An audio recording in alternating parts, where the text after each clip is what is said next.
Everyone, this is me Vijay. We are on to biology central. और botany में जैसा हम पढ़ रहे थे 11 चैप्टर हमने कंप्लीट कर लिया था। इनकी पिछली वीडियोस को आप चेकआउट कर सकते हैं आई बटन से। और चलिए शुरू करते हैं chapter number 12 which is mineral nutrition. बात करें सबसे पहले न्यूट्रिएंट्स क्या होते हैं, तो वो केमिकल, ऑर्गेनिक या इनऑर्गेनिक सब्सटेंसेज, मॉलिक्यूल, कंपाउंड्स जो किसी भी प्लांट, किसी भी एनिमल या कोई माइक्रो ऑर्गेनिज्म के लिए इंपॉर्टेंट होते हैं to make their structure, to get energy and to perform every functions of their life cycle. अब अगर प्लांट के बारे में हम बात करें तो जो मिनरल न्यूट्रिएंट्स हैं, इन न्यूट्रिएंट्स को हम बोलते हैं mineral nutrients. Okay, so mineral nutrients are the inorganic chemical compounds, the inorganic simple or complex compounds that are responsible for a plant for normal physiology, normal growth, performing the functions of life cycle।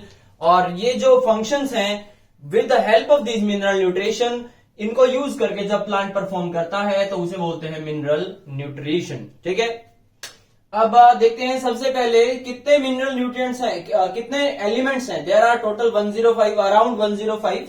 इसमें से 60 element, 60 ऐसे हैं जिनको कोई भी plant, मतलब different habitats पे present जो प्लांट हैं वो अपटेक करते हुए देखे गए हैं। ठीक है, अब इसमें से देखिए कुछ भी नहीं बचा है। नॉन मेटल नहीं बचे, मेटल्स नहीं बचे, radio active material which is strontium, toxic material selenium. अब इसको अपटेक करता है astragalus. Now this is an example, ये 3 एग्जांपल जो है आपके पास। Astragalus, this uptake selenium. Gold is uptaken by phacelia sericea. And strontium जो प्रेजेंट होता है न्यूक्लियर ब्लास्टिंग साइट्स के आसपास जो प्लांट्स प्रेजेंट होते हैं वो स्ट्रॉन्शियम को भी अपटेक कर लेते हैं। And this is carduus nutans. ठीक है, ये होता है कार्डस न्यूटेंस। तो क्वेश्चन एक आपके लिए छोटा सा ये है कि ये जो नाम मैंने लिखे हैं इनका बायोलॉजिकल क्लासिफिकेशन में जो बायनोमियल नोमेनक्लेचर है उसमें इनका नाम किस तरह से लिखा जाता है और ये दोनों नाम क्या क्या चीजें सजेस्ट करते हैं। You can comment down the answer और जुड़े रहिए मेरे साथ इस वीडियो के अंत तक। इसके बाद there are total 17 essential elements. देखिए 60 एलिमेंट्स अपटेक करते हुए पाए जाते हैं, बट वो 60 के 60 एसेंशियल नहीं होते। एसेंशियलिटी किस चीज पे डिपेंड करती है? एसेंशियलिटी जो है किसी भी न्यूट्रिएंट की वो डिपेंड करती है सबसे पहले, जो भी न्यूट्रिएंट है वो डायरेक्टली इन्वॉल्व होना चाहिए, मतलब इनडायरेक्ट नहीं। There is no indirect involvement की उसने प्लांट से बाहर की कोई चीज, कोई एक्शन परफॉर्म किया उसकी वजह से उसको सेकेंडरी चीज जो है प्लांट को मिल जाती। नहीं, direct involvement in any type of the processes that are happening in a plant, वो डायरेक्ट इन्वॉल्वमेंट हो। सेकेंड कंडीशन, जब भी प्लांट के अंदर उसकी डेफिशिएंसी हो जाए तो वो प्लांट जो है ग्रोथ में रिटार्डेशन और अपनी लाइफ साइकिल में जो भी प्रोसेसेस उसको नॉर्मली करने होते हैं वो उनको करने में अनेबल, मतलब डिसऑर्डर आ जाए, वो उनमें डेफिशिएंसी शो करना स्टार्ट कर दे। तीसरी चीज इसमें यह है कि जब भी हम जिस भी डेफिशिएंसी के सिम्टम्स हमें दिख रहे हैं, अगर उस एलिमेंट को रिप्लेनिश कर दिया जाता है, वापस से दे दिया जाता है, तो प्लांट जो है अपने उन सिम्टम्स से ओवरकम कर लेता है and it will start it's growth normally again. Sorry. इसके अलावा जब भी किसी चीज की डेफिशिएंसी होती है, जब भी किसी न्यूट्रिएंट की डेफिशिएंसी होती है, तो कोई दूसरा एलिमेंट ऐसा नहीं हो सकता जो उसकी जगह ले सके। ठीक है, सपोज मैग्नीशियम की अगर डेफिशिएंसी है तो manganese, iron, zinc, cobalt, boron, इनमें से कोई भी मैग्नीशियम की जगह को फिल नहीं कर सकता। ठीक है, वो सिर्फ और सिर्फ मैग्नीशियम ही कर पाएगा। ये कुछ एसेंशियलिटी के क्राइटेरिया हैं जो एक न्यूट्रिएंट को एसेंशियल बनाते हैं, और इन्हीं क्राइटेरिया के बेसिस पे there are 17 essential elements. But अगर हम होल ऑफ द प्लांट्स की बात करें, सारे प्लांट्स की बात करें, तो सोडियम जो है बहुत ज्यादा इंपॉर्टेंट है C4 या कैम प्लांट्स के लिए। कैम प्लांट्स क्या होता है? Crassulacean acid metabolic plants. Silicon important है ग्रासेस में, और कोबाल्ट जो है वो लेग्यूमिनस प्लांट में। ऐसे प्लांट्स जो अपने रूट्स में नोड्यूल्स के अंदर सिम्बायोटिक नाइट्रोजन फिक्सिंग बैक्टीरिया को नरिश करते हैं, उन्हें क्या चाहिए, कोबाल्ट भी चाहिए। तो टोटल हमारे पास कितने हैं, 3 + 17 20 एसेंशियल एलिमेंट्स। ठीक है, टोटल हमारे पास हो जाते हैं 20। और इनको एसेंशियलिटी को स्टडी करने के लिए कुछ टेक्निक्स दी गई थी। ठीक है, इन टेक्निक्स में दो चीजें आती हैं majorly, one is solution culture. ये सॉल्यूशन कल्चर जो है, इसमें वाटर के अंदर डिफरेंट टाइप ऑफ न्यूट्रिएंट्स को डाला जाता है, डिफरेंट कॉन्सेंट्रेशन ऑफ न्यूट्रिएंट्स को डाला जाता है। अब वो जो न्यूट्रिएंट कॉन्सेंट्रेशन है उसको अप एंड डाउन भी किया जा सकता है। ठीक है, तो प्लांट की को किस चीज की रिक्वायरमेंट है, किस चीज की डेफिशिएंसी में वो कैसे सिम्टम शो करता है, और इन सब चीजों की स्टडी के लिए दो तरीके के, एक था सॉल्यूशन कल्चर जो वाटर के अंदर, और दूसरा है सैंड कल्चर। ठीक है, अब देखिए हम इसको डायरेक्ट स्टडी क्यों नहीं कर सकते। डायरेक्ट स्टडी जब भी हम करने शुरू करेंगे, जो भी बाहर सॉयल प्रेजेंट है इन द गार्डन और समथिंग, वहां पर हमने सीड को प्लांट किया, जैसे ही हम उस सीड को प्लांट करते हैं, सोयल जो है वो एक मिक्सचर है, और आप उस मिक्सचर के अंदर न्यूट्रिएंट की अवेलेबिलिटी को कंट्रोल नहीं कर सकते, आप उसमें से निकाल नहीं सकते। तो इस चीज के लिए ये दोनों चीजें जो है कंडीशंस अप्लाई होते हैं। अब सॉल्यूशन कल्चर जो है वो फिर से दो हिस्सों में, one is hydroponic and second is aeroponics. ये फर्दर इन्वॉल्व होते हैं। एक है जब एक वाटर को प्लांट को वाटर वेसल के अंदर ग्रो करवाया जाएगा और उसमें न्यूट्रिशंस को कंटिन्यूअसली अप्लाई किया जाएगा। दूसरा है एरोपोनिक्स, इसमें जो प्लांट की रूट्स हैं उन्हें एक डार्क एरिया में, ठीक है, मतलब जो एक प्लांट है उसकी सिर्फ रूट्स को डार्कर एरिया में रख के और उन पे सॉल्यूशन का स्प्रे किया जाता है। ठीक है, जो concentration we want to give हम उसके रूट्स पे सिर्फ स्प्रे करते हैं, तो वो एरोपोनिक्स में आता है। Not even water, no soil is use for rooting the plant.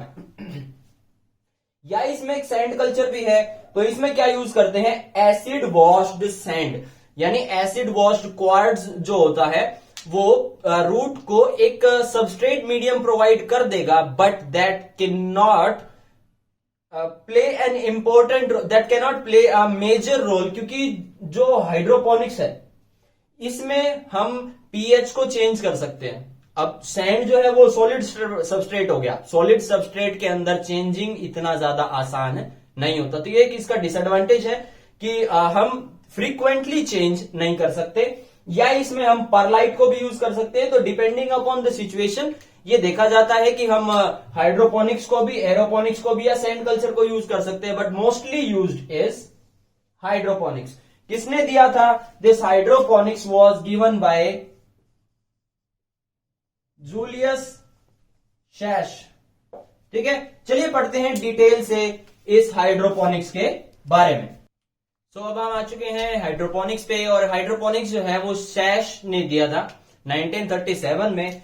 The founder of this was SACHS। सबसे पहले इसने हाइड्रोपोनिक्स पे काम शुरू किया था, बट जब ये काम कर रहा था तो उस वक्त जो है वो सिर्फ और सिर्फ macronutrients and iron only from the micronutrients, इतने ही macronutrients and iron from micronutrients, सिर्फ इतने माइक्रोन्यूट्रिएंट्स के या न्यूट्रिएंट्स के बारे में ही पूरी जानकारी दे पाया था। रीजन उसका ये था कि बाकी जितने भी हैं जिसमें से मेटेलिक हैं वो सारे के सारे मेटल ऑक्साइड्स बना लेते हैं, और ऑक्साइड्स जो हैं वो प्लांट अपटेक नहीं कर सकते। तो इसके लिए उसने थोड़ा सा एक चेंज किया था। ही used EDTA, that is chelating agent, जो ऑक्सीडेशन नहीं होने देता मेटल्स का, और अगर ऑक्सीडेशन नहीं होता तो जो एलिमेंटल फॉर्म में मेटल्स प्रेजेंट होते हैं वो डायरेक्टली प्लांट जो उन्हें अपटेक कर सकता है। एक होता है EDTA और एक होता है DTPA। तो ये दोनों जो हैं चिलेटिंग एजेंट्स हैं। अब ये हाइड्रोपोनिक्स के दो, एक सिंपलर स्ट्रक्चर और एक थोड़ा सा कॉम्प्लेक्स स्ट्रक्चर, दोनों के एक एडवांटेज है और दूसरा कुछ एक डिसएडवांटेजेस हैं। तो सबसे पहले ये है स्टैंड अलोन सिस्टम, और इस स्टैंड अलोन सिस्टम में एक वेसल ले जाती है, ग्लास वेसल। इस ग्लास वेसल के अंदर ऐड करते हैं न्यूट्रिएंट मीडियम, और फिर एक पोर्ट ऐड होता है न्यूट्रिएंट सप्लाई के लिए। एक पोर्ट होता है इसमें एरेशन ट्यूब जो एयर को सेंड इन करती है, प्लस इसके अंदर जो एक प्लांट है वो प्लांट कर दिया जाता है। ये बीच में एक कोर्क लगी हुई है और ये कोर्क जो है इस प्लांट को जस्ट सपोर्ट प्रोवाइड करने का काम करेगी। तो जो भी न्यूट्रिएंट सप्लाई है इसको हम अपने अकॉर्डिंग चेंज कर सकते हैं। कभी किसी न्यूट्रिएंट की कंसंट्रेशन को बढ़ा सकते हैं, पीएच कंसंट्रेशन डाउन कर सकते हैं, अप कर सकते हैं और देख सकते हैं कि जो भी प्लांट है उसके ऊपर किस तरह का इफेक्ट पड़ता है। ये है सेकेंड सिस्टम जो एक कॉन्टिन्यूअस सिस्टम है। यहां पर कंट्रोल्ड न्यूट्रिएंट सप्लाई डाली जाती है, एक अलग से बनाया जाता है एक न्यूट्रिएंट सप्लाई के लिए। मोटर की हेल्प से ये वाटर जो है कंटिन्यूअसली जा रहा है। जहां पर भी ये प्लांट्स ग्रो कर रहे हैं वहां उनकी जो भी रूट्स हैं वो उनसे टच होते हुए लगातार ये न्यूट्रिएंट मीडियम जो है वो बहता रहता है। अब इधर फायदा क्या है, एक ज्यादा टच में नहीं रहता कोई भी न्यूट्रिएंट जो है प्लांट रूट के। दूसरा, कंटिन्यूअस एरेशन भी मिलती है, यहां से एरेशन हो जाती है तो हमें अलग से एरेशन नहीं देनी पड़ती। तीसरा इसमें यह है कि इसमें एल्गल ग्रोथ के चांसेस, जो थोड़ी सी धूप पड़ते ही किसी भी स्टैंड अलोन वाटर में एल्गी ग्रो करना शुरू कर देती है, तो वो नहीं होता। यहां पे यही सिस्टम एक बहुत अच्छा था, बट डिसएडवांटेज इसमें क्या है, एल्गी ग्रोथ की डिसएडवांटेज है एक चीज। दूसरा, एक बार न्यूट्रिएंट सप्लाई देने के बाद हम उसे वापस से टेकअप नहीं कर सकते, उसमें से निकाल नहीं सकते। बट यहां क्या किया जा सकता है, इस पूरे न्यूट्रिएंट सिस्टम को चेंज कर सकते हैं बिना प्लांट की ग्रोथ पे कोई भी इफेक्ट डाले। तो बट इसकी डिसएडवांटेज ये है कि इसका सिस्टम है ये, इसका असेंबलिंग काफी कॉस्टली पड़ती है और जो भी फाइनल रिजल्ट है वो दोनों में लगभग सेम दिखाई देता है, बट कॉस्ट की वजह से इसको थोड़ा सा प्रेफरेंस कम मिलती है। So this was hydroponics. इसके बाद एक छोटी सी चीज है आप लोगों के पास, एरोपोनिक्स। और एरोपोनिक्स जो है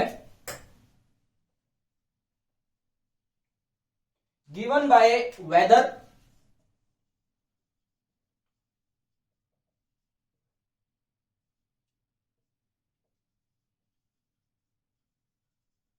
एंड जोबेल, वेदर एंड जोबेल।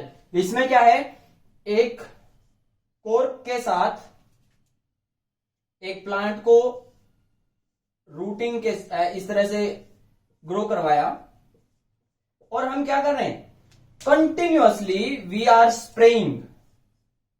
ठीक है, किसी भी बोतल की हेल्प से हम लगातार इसके जो रूट्स हैं इस पे न्यूट्रिएंट्स को स्प्रे करते रहते हैं। ठीक है, after little amount of time हम कंटिन्यूअसली स्प्रे करते रहते हैं। तो इससे एक अगेन एडवांटेज एंड डिसएडवांटेज, अगर ज्यादा एयर के कांटेक्ट में ये रहता है तो उस कंडीशन में क्या होगा, the roots will die, eventually die.